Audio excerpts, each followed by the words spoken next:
رمضان کی پہلے سے تیاری شروع کرو.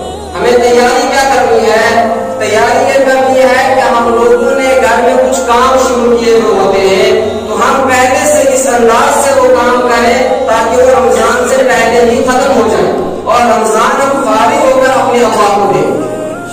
یا پھر کاموں کی اس طرح ترتیب بنائیں کہ جس کام کو ہم لیٹ کر سکتے